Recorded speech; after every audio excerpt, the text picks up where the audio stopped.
मंगलम भगवान वीरो मंगलम गौतमघणी मंगलम कुंद कुंदार्यो जैन धर्मोस्तु मंगलम। सर्वमंगलमांगल्यं सर्वकल्याणकारकं प्रधानं सर्वधर्माणां जैनं जयतुं शासनं जैनं जयतुं शासनं। नमस्मै साराय स्वानुभूत्या चकाशते चित्से भावाय भावाय सर्वे भावान्तरचिदिम्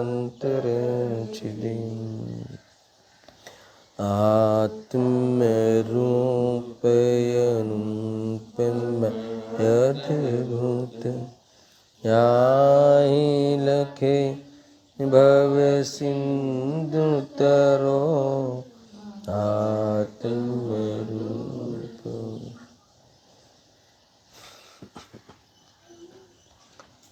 समय सार बंदधिकार गाथा 253। जो आप से माने दुखी सुखी मैं करूं पर जीव को वो मूढ़ है ज्ञानी है विपरीत इससे ज्ञानी है। कल भूमिका के रूप में काफ़ी विषय की चर्चा हुई थी। मूल बात इसमें ये है कि दुख सुख करने के अध्यवसाय में, अर्थात जैसे जीवन मरण की बात आई थी, उसमें जैसा अभिप्राय था मैं किसी को सुखी कर सकता, जिला सकता हूँ या मैं किसी को मार सकता हूँ, जैसे वो सिद्ध किया कि वो अभिप्राय वो अध्यवसाय अज्ञान है। इसी भांति इसी प्रकार से कोई ऐसा माने कि अपने द्वारा कोई सुखी होता है या दुखी होता है या किसी के द्वारा मैं सुखी दुखी होता हूँ, ऐसा मानना, ऐसा अध्यवसाय, ऐसा अभिप्राय, वो भी एक बड़ा अज्ञान है। देखो, ये इसी भ्रम में ही जीव अनंत दुखी होता हुआ संसार में रुलता है। ये बात को तुम पकड़ना, इसी भ्रम में कि दुनिया का एक कोई परमाणु मुझे सुखी कर दे, है ना, उसी भ्रम में एक परमाणु भी सुखी कर दे, तो ये बड़ा अज्ञान है। हम तो सारी जायदाद, सारी मिलकत, सारे संयोग, ये सब मुझे सुखी कर दे, उस आशा में, है ना, ऐसी मान्यता लिए हुई सुखी होने का, अर्थात सुखी होने का आभास करते हुए हम दुखी ही होते हैं। तुम पहले समझ लेना। इसका मैं फल से इसलिए बात करता हूँ कि ये तो सब जीवों की बात है। सारे संसारी जीव इसी प्रकार से मानते हुए, इसी भ्रम से रहते हुए हर क्षण इतने आकुलित रहते हैं, इतने क्लेश में रहते हैं, है ना, गृह क्लेश, व्यापार क्लेश, समाज में क्लेश, समझ में आया कि नहीं, मंडलों में क्लेश, इस बात को लेकर सुखी कर दूँ, दुखी कर दूँ, यानी ये मेरा भला कर देगा, ये मेरा बुरा कर देगा, मैं इसका भला कर दूँ, अर्थात मैं इसका अभी, है ना, द्वेष आवे तो बुरा कर दूँ। पूरा जीवन जीव मात्र का, अज्ञानियों का इसी में अनंत काल से बह रहा है, इसी में ही वर्त रहा है। आप इसको देखो, इस बात को लेके आप सोचोगे तो ये बात आपके बुद्धि में भी ये बात सीधी सरल ख्याल में आएगी। और कल मैंने खास बात ये ली थी कि अगर वो श्रद्धा का विषय जिस दिन बन जाए, दोष रूपी ख्याल में आ जाए, तो अभाव होने का प्रारंभ हो जाए, मिट जावे दोष। तो इस बात को यहाँ बात उठाई है। अब डायरेक्ट में टीका पढ़ता हूँ। देखो, परजीवों को मैं दुखी तथा सुखी करता हूँ, परजीव मुझे दुखी तथा सुखी करते हैं, इस प्रकार अध्यवसाय ध्रुव रूप से अज्ञान है। ठीक है, इस प्रकार अध्यवसाय यानी इस प्रकार का अध्यवसाय, इस प्रकार का अभिप्राय, इस प्रकार की मान्यता, ऐसा मान्यता वाली सोच, ये जीव का सबसे बड़ा अज्ञान है और ध्रुव रूप से अज्ञान है। यानी ध्रुव रूप से आने ऐसा सील लगा दिया कि एकमात्र यही अज्ञान है। ध्रुव रूप से ख्याल में है ना, नियम से, निश्चय से, खरेखर यही एकमात्र अज्ञान है, ऐसा एकांत से कहने के लिए ये बात यहाँ आई है। गजब की बात है। देखो, इसको ये सामान्य कथन बहुत सामान्य लगे, पर जीव को मैं दुखी तथा सुखी करता हूँ। देखो, हमने कभी किसी से द्वेष कर लिया, गुस्सा कर लिया, क्रोध कर लिया, तो सामने वाला जीव दुखी होता है। वो होता है तो स्वयं की सोच से होता है ना, अपने मोहराग इसके कारण होता है। समझ में आया ना। मगर हमें ऐसा लगता है ना, शायद कभी खेद से हो कि भी हमने उसे दुखी कर दिया। समझ में आया ना। तो भी वह समझना ये है कि वह जीव दुखी जो होता है वो अपने ही मान्यता से होता है। देखो, आप कोई मुनिराज के साथ तुम उपसर्ग करो, मान लो, तो वो दुखी नहीं होते। मुनिराज की निंदा करो, है ना, मुनिराज को तुम कैसे भी ऐसा एटीट्यूड करो, तो मुनिराज दुखी होते ही नहीं। समझ में मेरा कहना है। वो तो बहुत ऊंची बात है। यहाँ तो जो सुखी दुखी की बात मैंने कल थोड़ी छेड़ी थी ना, यहाँ जो सुख दुख की बात है वो तो ये साता असाता वाला सुख दुख की बात है। यहाँ जो सुख दुख की बात है ना, तो उसको लेकर बात करी है। तो उसमें मूल बात ये बतानी है कि वो साता असाता वाला रोल आएगा, आगे आने वाली है गाथा है। वो उस रूप से जो दुनिया में सुख दुख की कहानी है, व्यवहार से जो सुख दुख की चर्चा जिनागम में भी आती है, वो जो सुख दुख मानते हैं जो लोग, तो वो सुख दुख में भी पर द्रव्य का रंच मात्र दायित्व नहीं है। और देखो, तुम जितना भी काम करते हो, जितना भी तुम उपाय करते हो, तो परद्रव्य को मिलाने का, है ना, जुटाने का, मिल गए हो तो इसको टिकाने का। समझ में आया? क्यों करते हो ऐसा उपाय? क्योंकि हमें ऐसा लगता है कि ये मिल जाने से, इस चीज़ मेरे सहयोग में रहने से मैं सुखी हो जाऊंगा। आज तक कोई सुखी हुआ? सहयोग में क्या रहने से सुखी हुआ? सहयोग में किसके होने से सुखी हुआ? बताओ, किसके होने से सुखी हुआ? नहीं हुआ जाता। ये कहते कि परजीव मुझे सुखी करे, ऐसा नहीं होता। अच्छा, किसके होने से दुखी हुआ? अरे दुखी तो स्वयं की गलत सोच से हुआ।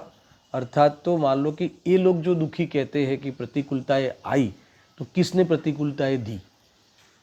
है ना, वास्तव में प्रतिकूल कुछ होता नहीं, मगर ये प्रतिकूलता का एक प्रसंग बनता ना लौकिक दृष्टि से, कि भाई हमें भोजन चाहिए और बाहर में भोजन न मिले, ठंडी में गर्म कपड़े चाहिए पर ऐसी व्यवस्था न मिले।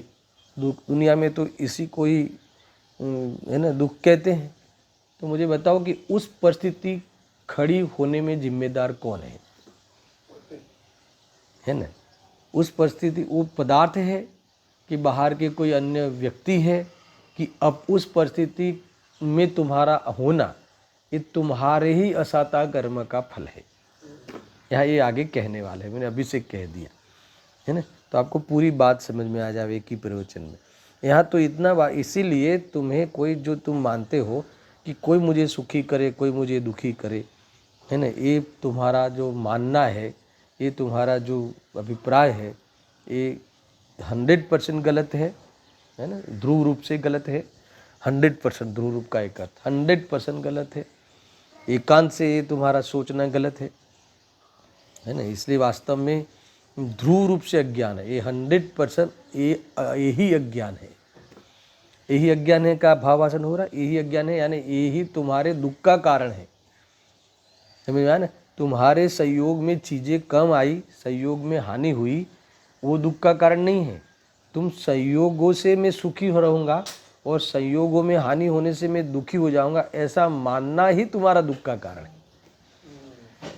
ख्याल में, निष्कर्ष के रूप में समझ में आ रहा है कोई बात? गजब की बात है। देखो, पर जीवों को मैं दुखी तथा सुखी करता हूँ और परजीव मुझे दुखी तथा सुखी करते हैं, इस प्रकार का अध्यवसाय, इस प्रकार की तुम्हारी मान्यता ध्रुव रूप से एकांत से अज्ञान है। इतनी पंक्ति ख्याल में आई? क्लियर है ना?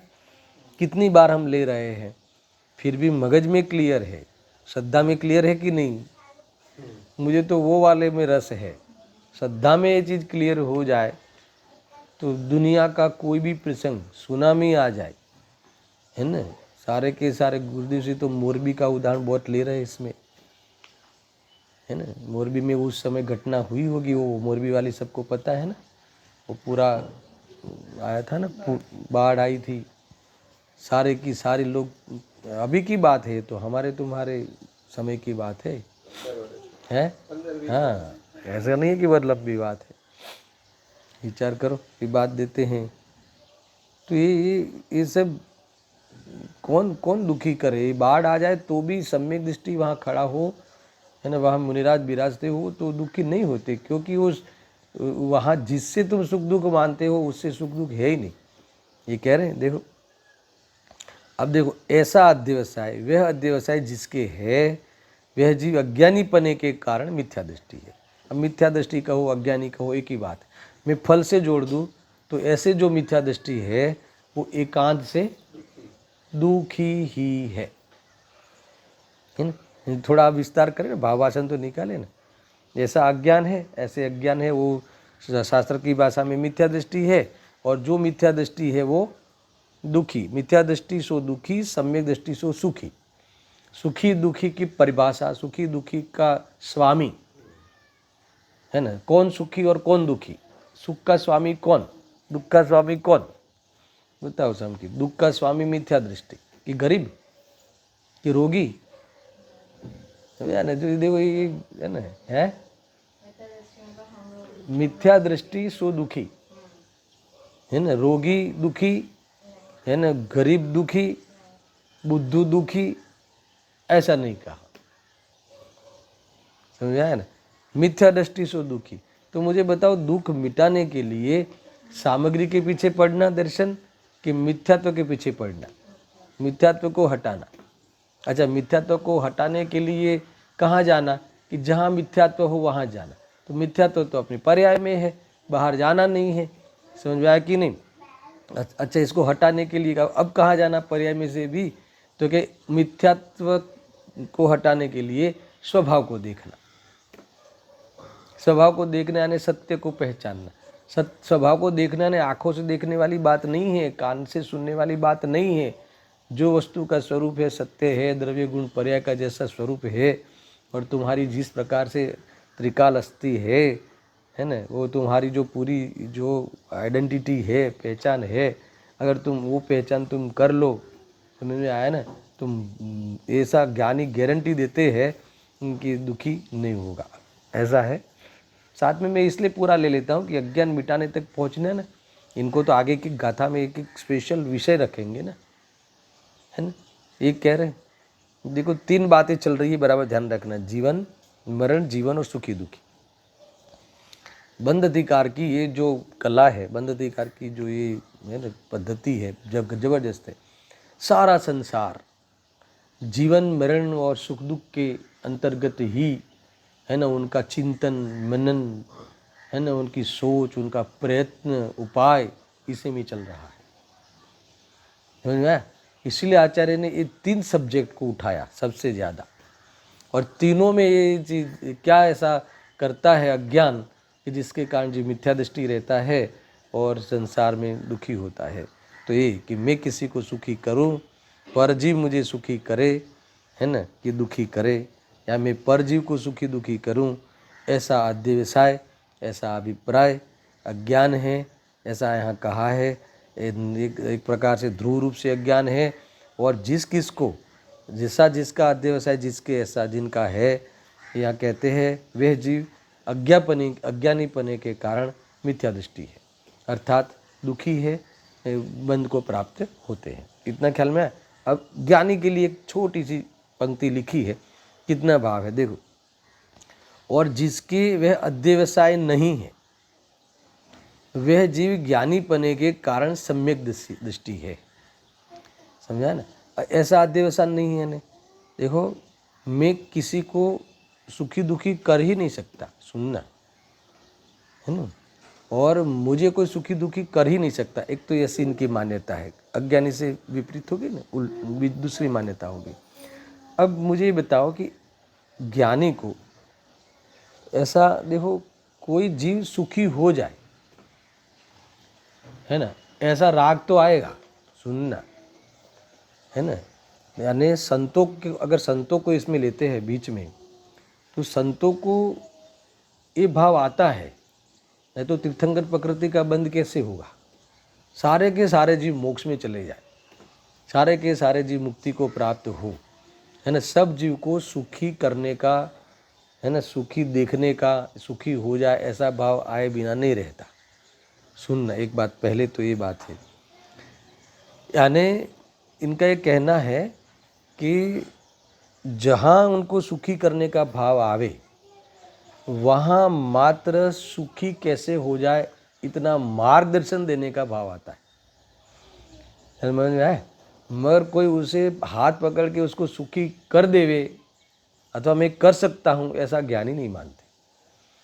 संतों को तो मार्गदर्शन देने का भाव आता है ना, भाई हम इस तरह से जुआ हूँ भो, जुओ हूँ आवा पंचम काल में तमे बाना काढ़ो छो।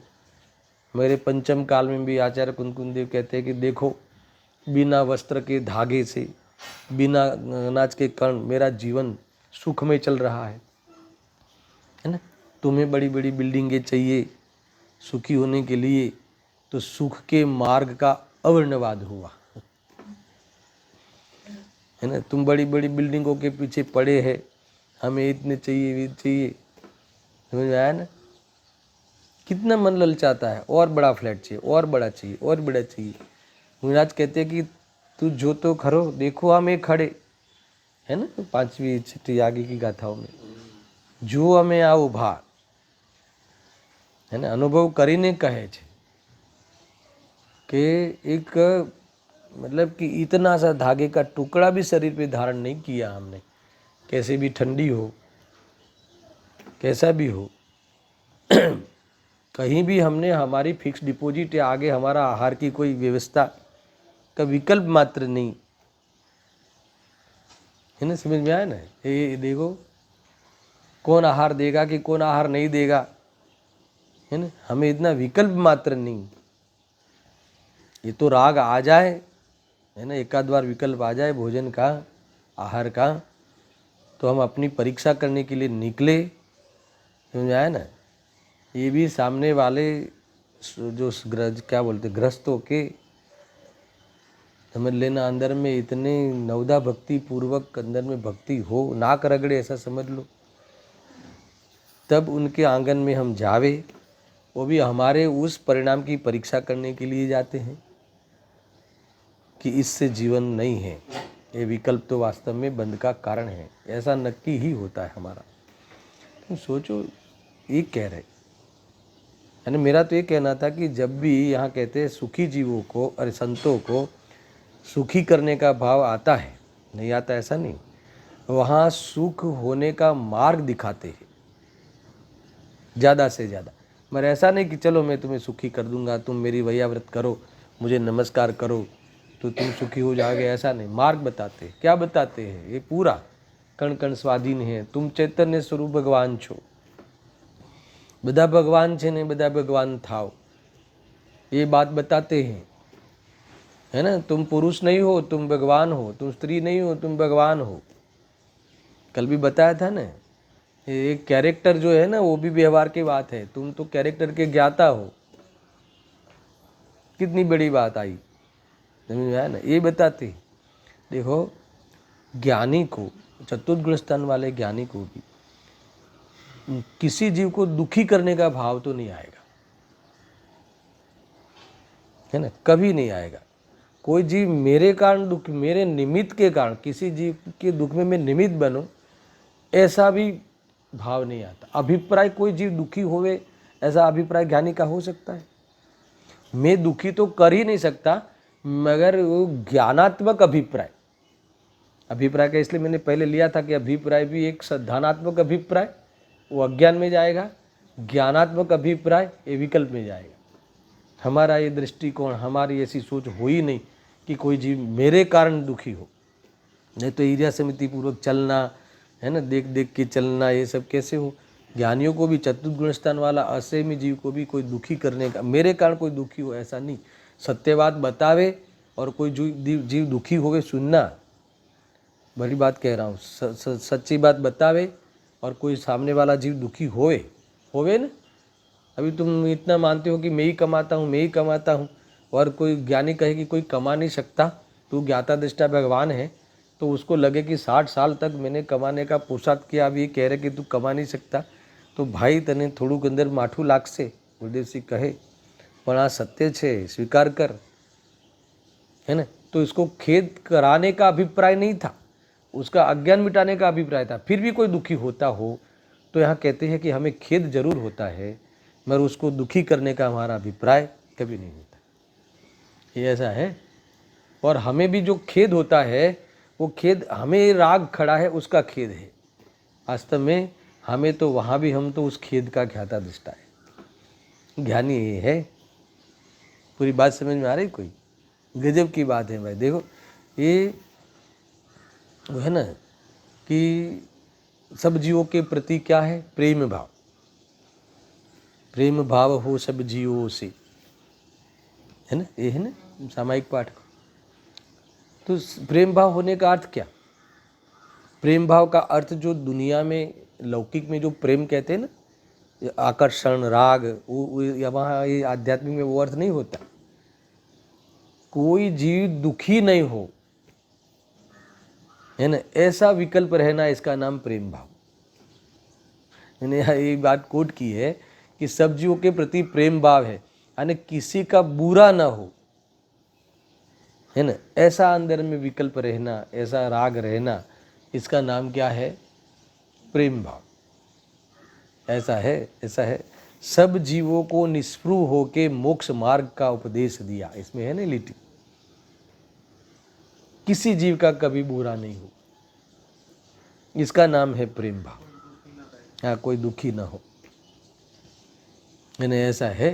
तो ऐसा राग आता है, इसलिए मुझे तो ये बताना है कि ज्ञानी को मैं दुखी कर सकता हूँ कि मैं सुखी कर सकता हूँ, ये तो बात होती नहीं।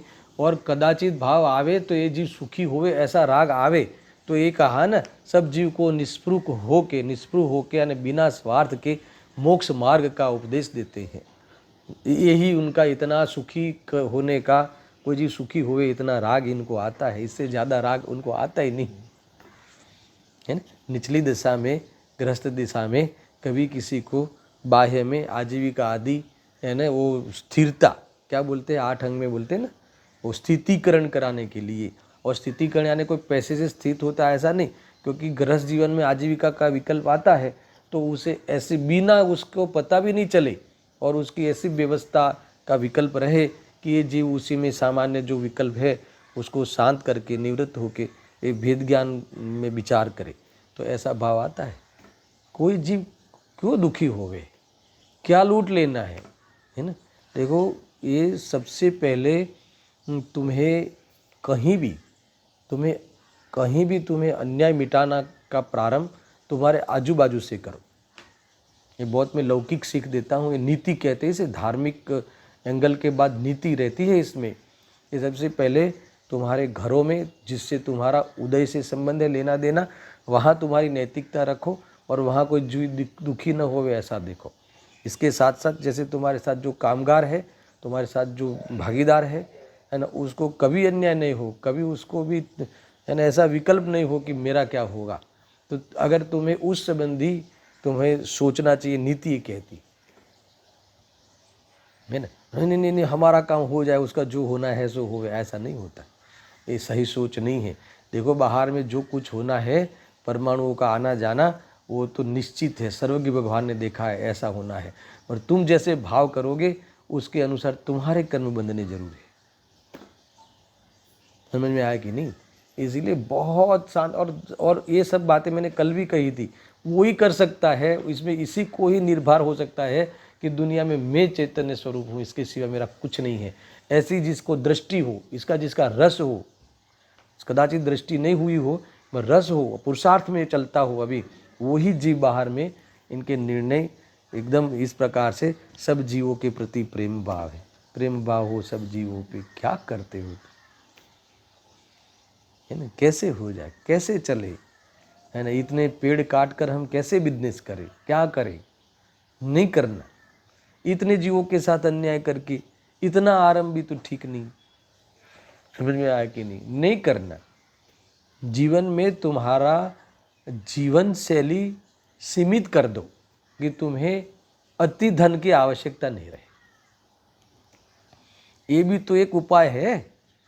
देखो ऐसा है ना, मैं तो धर्म की ओर से कहता हूँ, पर इकोनॉमी में भी ऐसा ऐसी एक सब्जेक्ट है। तुम इकोनॉमी पढ़े हो, है ना, कॉमर्स स्टूडेंट हो तो इकोनॉमी पढ़े हो, तो इसमें एक है कि प्रॉफिट बढ़ाने के लिए क्या किया जाए। तो एक प्रॉफिट बढ़ाने के लिए एक उपाय ये है कि खर्चा कम किया जाए।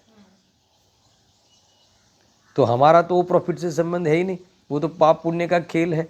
हमारा तो यहाँ है कि तुम्हें हर जीवों के साथ, है ना, अन्याय नहीं हो, ऐसा जीवन जीना हो, तो तुम अपना जीवन इतना सीमित कर दो कि जिससे तुम्हें इस प्रकार का जीवन, है ना, जीने का अवसर ही नहीं आवे। ये भी तो उपाय है। और देखो बात ये है कि जैसा भी जीवन हो, ये हमारा ये अंतिम खेल नहीं है, अंतिम इतना ये नहीं है, इतने ही हम नहीं है। जो भी तुम पर्याय लेके यहाँ आए हो, है ना, 5-25-50 साल की हम लोग यहाँ आए हैं, तो हमारा 5-25 साल का ही खेल है ये। हमारा अनादि अनंत आत्मा का ये इतना ही पोर्शन नहीं है, हमारा अनंत काल रहना है। समझ में आया कि नहीं? तुम यहाँ की व्यवस्थाओं को जोड़ने के लिए अनेक प्रकार की अनैतिकता करो, तो आगे अनंत काल आत्मा रहने वाला है, तो कितना दुख प्राप्त होगा ये तुम्हें समझना चाहिए, हमें समझना चाहिए। तो ये बात है। मैं तो ये बताना चाहता था कि किसी ज्ञानी को या किसी आत्मार्थी को भी, ज्ञानी तो बहुत बड़ी बात है, मगर आत्मार्थी को भी, जो वास्तव में जिसका प्रयोजन सुखी होना है, ज्ञानी होना है, सम्यक दर्शन करना है, वो जीव भी अपने कारण कोई जीव दुखी हो ऐसा तो सोच ही नहीं सकता, उसके अभिप्राय में आ ही नहीं सकता। ये इसलिए कहते हैं, क्यों, है ना, इसका नाम है सब जीवों पे प्रेम भाव हो, सब जीवों से गुणी जनों में हर्ष प्रभु। ये है सब जीवों को निष्पृह होके इसीलिए मोक्ष मार्ग का उपदेश देते हैं। ऐसा कि भाई तू क्या करता है, क्यों ऐसा, कहाँ रुलता है, बहुत बड़ी बात है। देखो उदय से प्रभावित नहीं होते ज्ञानी, क्यों? क्योंकि उदय है ना संयोग में आते हैं, हमारे स्वरूप में नहीं आते। हमारा स्वरूप तीनों काल सुरक्षित है। और तुम बहुत ताकत से सोचो तो मैं इतना ही हूँ, मेरा चैतन्य स्वरूप उतना ही मैं हूँ, बाकी का मेरा अधिकार ही नहीं है। तुम वहीं से तुम सोचोगे, वहीं से अगर तुम दृष्टि करोगे तो तुम आनंद को प्राप्त हो जाओगे। कुछ नहीं है दम बाह्य में। समझ में आया ना? अब थकान लगनी चाहिए। संसार में खरेखरो थाक लागे होय, इन्हें आ बात सोसरवावट उतरी जाए, यानी तुरंत ये बात उसे एक्सेप्ट हो जाए। समझ में आया? तुरंत बात तो सही है। और जो तुम सोच रहे हो, जो हम लोग जो अज्ञान के परिप्रेक्ष्य में सोच रहे हैं, उसको तुम चैलेंज करो, उस सोच को। कौन सा सुखी हो जाते हैं, कौन सा हम परमाणु को पलटा सकते हैं, कौन सा हमारी चिंतन के हमारी इच्छा के अनुसार पर पदार्थ का परिणमन हो ही नहीं सकता। तो फिर उस पदार्थ का लक्ष्य कर करके हम गलत सोचते रहे, मुझे मिल जावे, ये हो जावे, वो हो जावे, मायाचारी करके भी ये सलटावे, तो इतना तुम जो करते हो ज़्यादा से ज़्यादा तुम यही पाप लेके जाओगे यहाँ से। मगर वो बाह्य की चीज़ें तुम्हें सुख देगी ऐसा नहीं है। ये सारा रहस्य पता है आत्मार्थी जनों को, तो वो भी जीव कोई ऐसा कभी नहीं सोचता कि मेरे निमित्त से कोई दुखी हो। भले वो दुखी हो तो हो, मुझे क्या है, मुझे तो है ना सुख मिलना चाहिए, मुझे तो अपना अधिकार मिलना चाहिए, तो कि गलत है। और दूसरा ऐसा नहीं कभी हो, तो ज्ञानी के आत्मार्थी भी तक नहीं सोचता ये दुखी होता है तो उसके कारण कहा है ना शास्त्र में, तो શાસ્ત્રની આડમાં તું એને દુઃખી કરીને પણ સુખી થવાના અભિપ્રાયનું પોષણ કરે છે, એ વાસ્તવમાં તારી એને બુદ્ધિનું શું છે, દેવાળું છે। देवाला निकालता है, पता नहीं है तुझे क्या कर रहा है सर। इतनी पंक्ति में इतना माल है समकित, तुम्हें लगे कि एक पंक्ति में कैसा करे। गुरुदेव के प्रवचन खोलो आप, भावासन करते जाओ।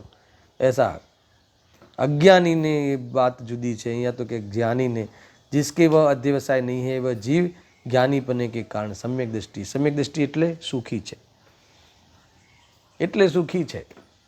ભાઈનું सब खभा पर होय तो भी श्री राम सुखी है, ये बात हमारे समझ में आनी चाहिए।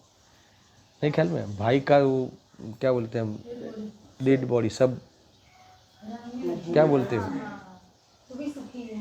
है ना, रोते हैं ना लक्ष्मण का सब सब क्या बोलते हो आप लोग, बॉडी सब, हाँ डेड बॉडी, तो भी वो आंखों में पानी है। समझ में आया कि नहीं, विकल्पों में शोक है तो भी वो सुखी है। हाँ समझ में आया कि नहीं, बहुत सोचने जैसा है। सम्यक दृष्टि सो सुखी, मिथ्या दृष्टि सो दुखी। ज्ञानियों ने सुखी दुखी कौन है उसका स्वामित्व का ज्ञान कराया।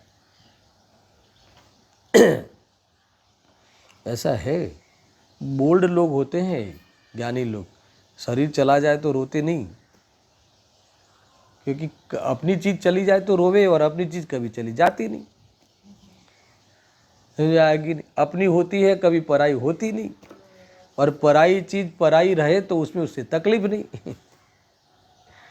आखिर पराई वस्तु पराई रहे तो एમાં શું तकलीफ છે, अपनी पराई हो जाए तो तकलीफ है। वर्ष वे कहते प्रकृति में ऐसा कोई है ना, है ही नहीं व्यवस्था कि अपनी कभी पराई हो और पराई चीज कभी अपनी हो। दुख तो यही बात है कि पराई चीज मेरी हो अथवा मैं पराया है उसका हो जाओ, वही तो है ना, हो जाओ यही ना, मैं वो मुझे सुखी करे मैं उसको सुखी करूं।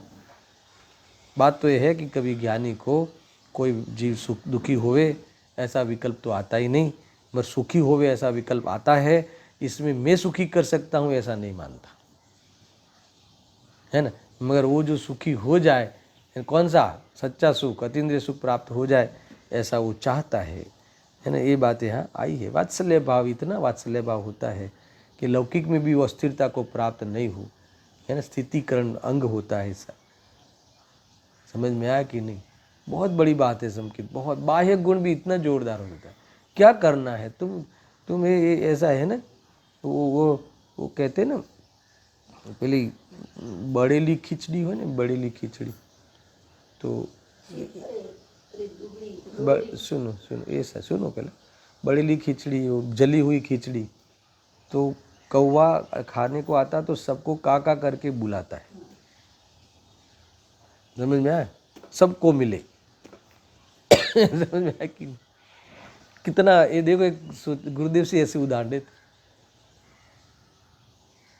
तो ये कहते हैं कि लौकिक में भी ये जो, और क्योंकि वो सब तो फिर भी ऐसा नहीं कि मैंने दिया, वो ये कहने वाले हैं कि तू कौन देने वाला होता है ना, तो इसके साता के उदय से बाहर में ऐसी परिस्थिति हुई है।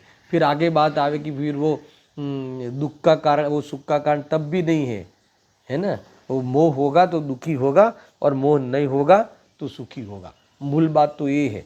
मगर यहाँ जो तुम सुख दुख की बात करते हो, इसमें भी तुम्हारा एक क्षण के लिए भी है ना योगदान नहीं है, इसीलिए तू अहंकार छोड़ दे। ज्ञानियों को ये भाव आता है कि जीव सुखी हो जाए, और इसके लिए ये निष्पृह होकर मोक्ष मार्ग का उपदेश भी देते हैं। और वो देते हैं तो इनको अहंकार नहीं होता कि देखो मैंने इनको सुखी किया, ऐसा कभी नहीं होता, वो ज्ञानी नहीं होते। समझ में आया कि नहीं। और फिर भी कोई बात किसी को जचे नहीं, कोई रागी जीव को इसकी बात जचे नहीं और उसे दुख होवे, तो उस जीव को दुख होवे इस बात का इसको खेद रहता है, मगर उनको दुखी करने का अभिप्राय नहीं होने से उस खेद का भी वो क्या ज्ञाता दृष्टा रहता। आया पूरा जितना मैंने कहा था उसका इसकी सिद्धि होगी। ये ऐसी बात है। देखो अब ये भावार्थ पढ़ता हूँ, इसी बात को कितनी बार पढ़ते हैं हम लोग, है ना, मगर ये सोचना भी चाहिए ना, ऐसा है। देखो सुनना बहुत बढ़िया है भावार्थ, ढाई लिटी में समेटा है। आचार्य अमृतचंद्र देव ने भी टीका कितनी लिखी, 2.5 लिटी की। ऐसा यह मानना अज्ञान है कि मैं परजीवों को दुखी या सुखी करता हूँ और परजीव मुझे दुखी या सुखी करते हैं, ये मानना अज्ञान है। वो ही बात दोहराई है, कोई नई नहीं कही, फिर भी देखो पढ़ते हैं। जिससे यह अज्ञान है वह मिथ्या दृष्टि है, ठीक है, और जिससे यह अज्ञान नहीं है वह ज्ञानी है। अब इन्होंने इस प्रकार से लिया ना, आगे भी यही कहा था कि ये आगे कहा था ना आचार्य अमृतचंद्र देव ने, जिसके वह अध्यवसाय नहीं है वह जीव ज्ञानी बनने के कारण सम्यक दृष्टि है। ज्ञानी के लिए इतना लिखा, इन्होंने ज्ञानी के लिए क्या लिखा कि जिससे यह अज्ञान है वह तो मिथ्या दृष्टि है, और जिसके यह अज्ञान नहीं है ना, वह ज्ञानी है। इसका अर्थ क्या, जिससे यह अज्ञान नहीं है ना, जिससे वेद ज्ञान है। सुनना, जिसे अज्ञान नहीं है उसका अर्थ तो सीधा ले लेना कि जिसको वेद ज्ञान है। क्या वेद ज्ञान है ना, देखो मैंने यहाँ कोट किया है, क्या वेद ज्ञान है कि मैं ही मेरा करता धरता, सामान्य कविता है, बच्चों बोलते हैं ना, मैं ही मेरा करता धरता पर का मुझ में कुछ काम नहीं, ये वेद ज्ञान है। मैं मुझ में रहने वाला हूँ पर में मेरा विश्राम नहीं है, ये है।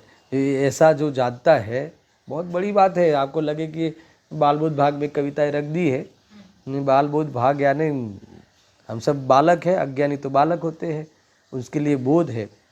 ज्ञानी तो है ना, इनको ऐसी मान्यता नहीं होने से, अज्ञान नहीं होने से वो वास्तव में सुखी है, सम्यक दृष्टि है। दूसरा ये कहना है कि अज्ञान नहीं है ना, ये लिखा, जिसके ऐसा अज्ञान नहीं है यानी वेद ज्ञान है।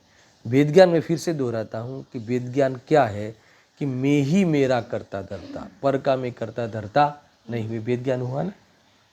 मैं ही मैं करता धरता यानी मैं पर को सुखी दुखी नहीं करता, मेरे सुख दुख का कारण मैं स्वयं हूँ। मैं ही अपने सुख का कारण मेरे मुझ में है, और मैं अपने को भूलूँ तो मैं स्वयं दुखी होता हूँ, मुझे कोई दुखी करता नहीं है।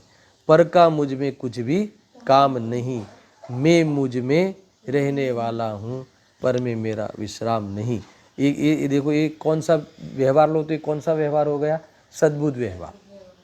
तो सद्बुद्ध व्यवहार से असद्बुद्ध व्यवहार का निषेध हुआ। सुनना बराबर से, मुझे इस दिशा में ले जाना है, थोड़ा नयो का प्रयोग। सद्बुद्ध व्यवहार को ग्रहण किया कि भाई मैं ही मेरा करता धरता, पर का मैं करता धरता हूँ ही नहीं, मैं अपने में मुझ में रहने वाला हूँ, पर में मेरा विश्राम नहीं। समझ में आया ना। तो ये कौन से नय का निषेध हुआ, असद्भुत व्यवहार का। क्योंकि असद्भुत व्यवहार में तो कहते हैं ना कि भाई तू पर को सुखी दुखी करता है निमित्त की प्रधानता से, ये एक है ना, तेरे कारण वो जीव मरते हैं। तो पर के साथ मिला के कथन कौन करता है, असद्भुत व्यवहार में।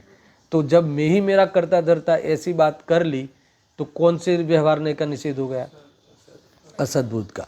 अब सद्भुत व्यवहार ने का निषेध कैसे करेगा, ये बात है, निर्विकल्प होकर।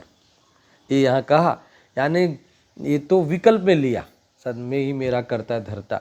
अब मैं ही जब मेरा करता धरता है, स्वयं में ही मेरा परिणमन मेरा अपने स्वकाल में होता है, तो अब मैं ही मेरा करता धरते का विकल्प का क्या मतलब है ना। तो वो अपने उस विकल्प का भी क्या कर लिया इसने, है ना, इस विकल्प का भी निषेध हो गया, अर्थात इस विकल्प का अभाव हो गया।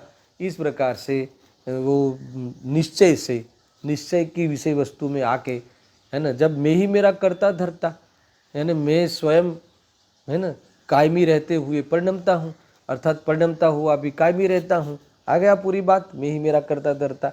जब बात ऐसी ही है, जब स्वरूप ऐसा ही है, तो उसका भी विकल्प करने से क्या प्रयोजन।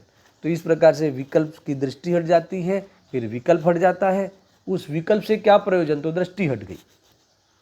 पहले दृष्टि हट गई ना, और जब दृष्टि हट गई तो विकल्प नहीं रहा इसके बाद, तो ये फिर निश्चय में आकर निर्विकल्प होकर ये सद्भुत व्यवहार का भी निषेध हुआ। इस प्रकार सब व्यवहार का क्या हो गया, अभाव, यानी पूरा का लक्ष्य का अभाव हुआ, पूरा निश्चय प्रकट हो गया। इस प्रकार से वो ज्ञानी हो गया। समझ आया कि? तो ये टोन है, इसमें कई बातें हैं भाई, समझाए से दर्शन नहीं आया, फिर से कहूँ, ये ऐसा है, देखो ऐसा है ना, समझ में आई बेटा?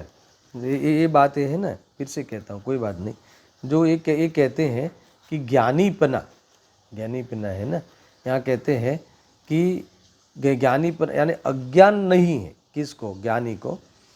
जिसके यह अज्ञान नहीं है वह ज्ञानी है, सम्यक दृष्टि। इतना कहा भावार्थ करें। कौन सा अज्ञान?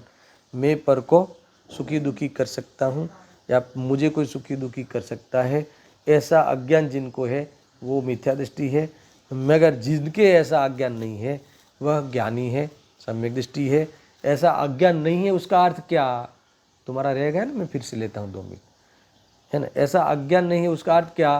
क्योंकि उनको इस बात का भान है, अर्थात वेद ज्ञान है। क्योंकि मैं ही मेरा करता धरता, इसका अर्थ में पर का करता धरता हूँ ही नहीं। ये पर का करता धरता कहना वो व्यवहार है, परमार्थ मान लेना मिथ्यात्व है। समझा? क्योंकि बाहर में तो भाषा ऐसे ही चलेगी ना, तुम ऐसा मत करो वो रोएगा, तुम ऐसा मत करो वो दुखी हो जाएगा, है ना। तो ये कहते हैं कि ये वास्तव में निमित्त की प्रधानता से कथन है कि तुम्हारा ऐसा एटीट्यूड होना ही नहीं चाहिए कि उसका निमित्त पाकर कोई दुखी होवे। ये बताना चाहते हैं। मत भाषा तो यही रहेगी, ऐसा मत चलो, ऐसा देख के चलो, है ना। किसी को तुम्हारा हाथ पैर लगे नहीं, उसे गुस्सा आएगा, क्रोध आएगा, कसाय होगी, लग जाएगा तो शरीर का राग है तो दुखी हो जाएगा। तो समझ में आया कि नहीं? तो ये सब कहते हैं ना, तो ये सब तो व्यवहार की बात है। मगर ये कहता है कि मुझे कोई सुखी दुखी नहीं कर सकता। क्यों? क्योंकि मैं स्वयं अपना करता धरता, ये कहते हैं कि मेरा करता धरता, मैं ही मेरा करता हरता, मैं ही मेरा करता धरता। ये कह रहे मुझ में पर का मुझ में कुछ काम नहीं, પરનું મારામાં કાંઈ ઉપજતું નથી, पर मने सुखी दुखी करावे बात नहीं सुनना, और मैं अपने में रहने वाला हूँ, मैं मुझ में रहने वाला हूँ, पर में मेरा विश्राम नहीं।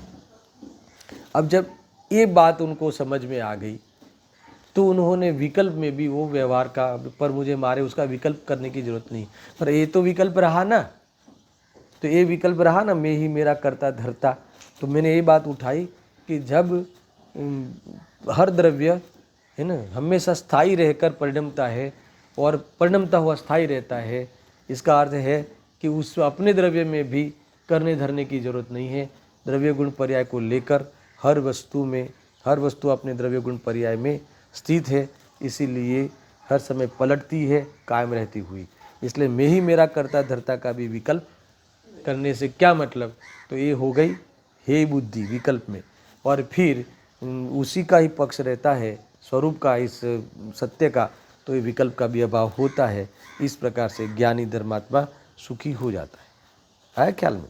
ये बातें मैं इसलिए रिपीट करी, आप ध्यान में रखना। देखो अब तात्पर्य वृत्ति टीका जो है वो मैं सिर्फ पढ़ लेता हूँ, है ना। इसी के बात को लेकर है। बुद्धदेव सिंह के प्रवचन के भी 1-2 पैराग्राफ बढ़िया है, वो शायद मैं कल पढ़ूंगा। आज ये तात्पर्य वृत्ति टीका में शायद समय हो जाएगा अपना, ठीक है। एक ही बात है, बार बार मैंने कहा ना कि बार बार ये तो रस पोषण करने का है। कभी कभी लगे कि आ तो काले सांभळ्યું હતું, आ तो काले सांभळ्યું હતું, तो ते काले आ सांभळ्યું હતું તો આજે અજ્ઞાન જતું રહ્યું, તો કે આજે ફેર સાંભળ, અજ્ઞાન ન જતું રહે ત્યાં સુધી તારે સાંભળવું પડશે,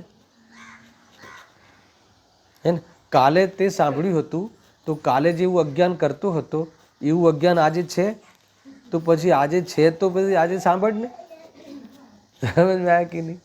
तो फिर सुनना चाहिए कि नहीं सुनना चाहिए? ऐसा देखो, अभी इनका अब सुख दुख भी निश्चय से अपने कर्मोदय के अधीन होते हैं, ऐसा उपदेश देते। ये बात अभी इन्होंने यहाँ कह दी आचार्य जयसेन देव ने, मगर इनके लिए तो आगे 2 गाथाएं सेपरेट लिखी। यहाँ तो तू जो मैं सुखी दुखी कर सकता हूँ वो ऐसा मानना अज्ञान है। यहाँ इतनी बात ली है ना। ये तो एक जो सुखी दुखी होता है वो अपने कर्मोदय के अधीन है, वो बात बाद की गाथाओं में आने वाली है, मगर इन्होंने अभी से एक बात छेड़ दी है। आगे, जो कर्ता यानी जो जीव अपने आत्मा के संबंध पने से मानता है, क्या मानता है? अपने आत्मा के संबंध पने से मानता है, यानी अपने आत्मा के बारे में ऐसा मानता है। क्या मानता है? अंदर प्रश्न किया, इनकी शैली ऐसी है कि जीवों को मैं सुखी दुखी करता हूँ, मैं किसी को सुखी दुखी करता हूँ, ऐसा मानता है। यह जो अहम अर्थात अहम करोमि का परिणाम है, वह निश्चित अज्ञान है। इनकी लैंग्वेज ऐसी है, अहम मैं करता हूँ, मैं करता हूँ, सुखी दुखी छोड़ दो, अब तो जो भी बाद में मैं तेरा करता हूँ, मैं इसका करता हूँ, मैं इसको रखता हूँ, ये सब आ गया ना बाद में। अहम करोमि ऐसा जो मानता है, ये लिखा ना, वह निश्चित अज्ञान है। वो ही एकमात्र दुखी होने का तेरा कारण है, यही अज्ञान है, वही बंध का कारण है। वह परिणाम जिसके है वह अज्ञानी है, बहिरात्मा है। इतना कहकर इन्होंने अज्ञानी की बात पूरी कर दी। अब ज्ञानी की बात में थोड़ी ऐसी बात की है, भाषा ऐसी है, देखो, इससे विपरीत जो परम उपेक्षा संयम भावना रूप परिणत अभेद रत्नत्रय लक्षण रूप वेद ज्ञान में स्थित रहता है, वह ज्ञानी है। ये जलेबी जैसी भाषा है। अरे आचार्य जयसिंह की जलेबी कठिन है ना भाषा, आपको ये लगे इसमें क्या कहना चाहा। ज्ञानी की परिभाषा में फिर से पढ़ता, एक बार पढ़ता हूँ, चाहिए तो 2 बार पढ़ता हूँ, इसके बाद इसका मैं भावासन बता के समाप्त करता हूँ आज का प्रवचन। देखो, इसके विपरीत जो परम उपेक्षा संयम भाव रूप परिणत अभेद रत्नत्रय लक्षण रूप भेद ज्ञान में जो स्थित रहता है, वह ज्ञानी है। मैंने अभी जो बात कही ना पूरी, मैं मुझ में रहने वाला हूँ, ये वाली बात है इसमें। देखो, पहले ज्ञानी कौन है? वेद ऐसा लेना, पीछे से लेना, यहाँ लेते हैं अपन तोड़ तोड़ के। ज्ञानी कौन है? यहाँ लिखा ना, वह ज्ञानी है। तो कौन है ज्ञानी? कि जो वेद ज्ञान में स्थित रहता है, वो ज्ञानी। पंक्ति तो इतनी ही है। मैंने यहाँ कहते हैं कि वेद ज्ञान किसे कहते हैं? यहाँ कहते हैं कि जो अभेद रत्नत्रय रूप, अभेद रत्नत्रय लक्षण है वेद ज्ञान का, यानी जो अभेद रत्नत्रय यानी निश्चय रत्नत्रय, सुनना, जो अभेद रत्नत्रय रूप परिणत होते हैं, है ना, अभेद रत्नत्रय रूप परिणत होना, वह वास्तव में भेद ज्ञान का लक्षण है।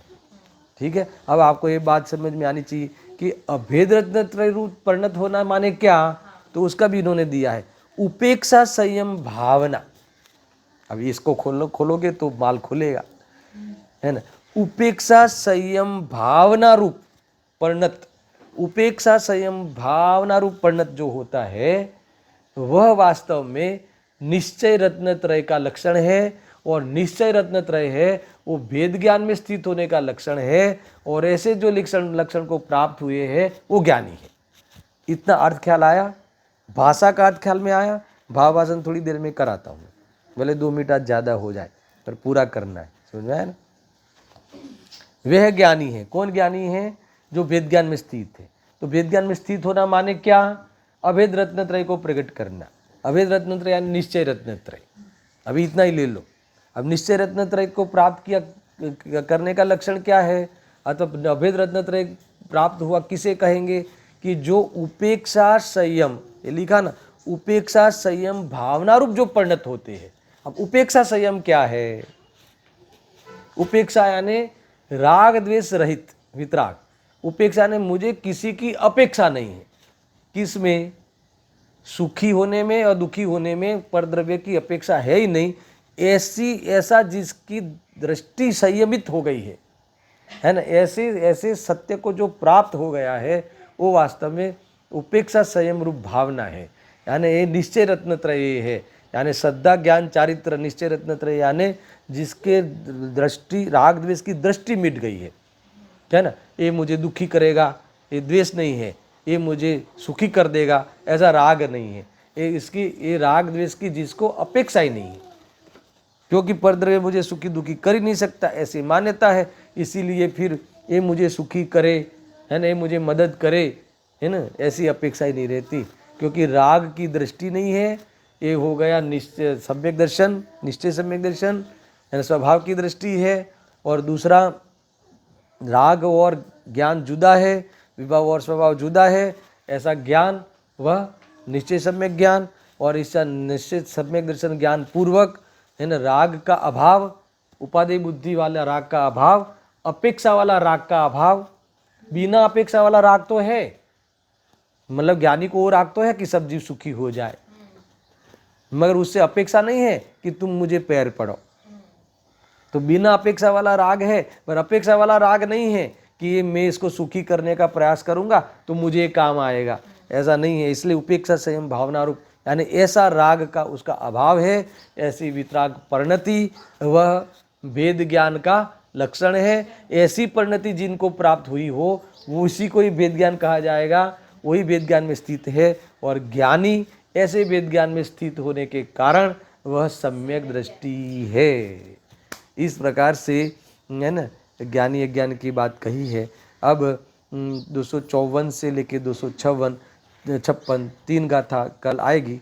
आपका विकल्प होगा तो गुरुदेव जी का प्रवचन 1-2 पैराग्राफ पढ़ेंगे, पर इसके बाद आने वाली 3 गाथाओं में ये प्रश्न वही पैटर्न, ये जो है ना ये अध्यवसाय, मैं किसी को सुखी कर सकता हूँ, दुखी कर सकता हूँ, कोई मुझे सुखी दुखी करे, उसको आप अज्ञान कैसे कहते हो, क्यों अज्ञान है? तो उसी पैटर्न में जवाब देंगे कि क्योंकि तू सुखी दुखी कर सकता नहीं और मानता है, तो फिर सुखी दुखी क्यों नहीं कर सकता? बात बता देता हूँ पूरी गाथाओं का। क्योंकि वो उसके कर्म के अधीन है सुखी दुखी होना, वो वाला सुखी दुखी भी साता साता वाला तेरे अधीन नहीं, समझ आया कि नहीं? तो फिर हम कर्म दे दे उसको साता, तो कि नहीं दे सकता, तो कि वो अपने परिणामों से ही उपार्जित होते हैं। बात खत्म। ये बाकी की 3 गाथा अगर नहीं चलानी हो तो ये चल गई समझ लो। फिर भी हम पढ़ेंगे गुरुदेव जी के प्रवचन से के कुछ अंश पहले इसी गाथा के पढ़ेंगे, बाकी की चर्चा कल होगी। सहजानंदी शुद्ध स्वरूपी अविनाशी हूँ आत्मस्वरूप। सहजानंदी शुद्ध स्वरूपी अविनाशी हूँ आत्मस्वरूप। सहजानंदी शुद्ध स्वरूपी अविनाशी हूँ आत्मस्वरूप।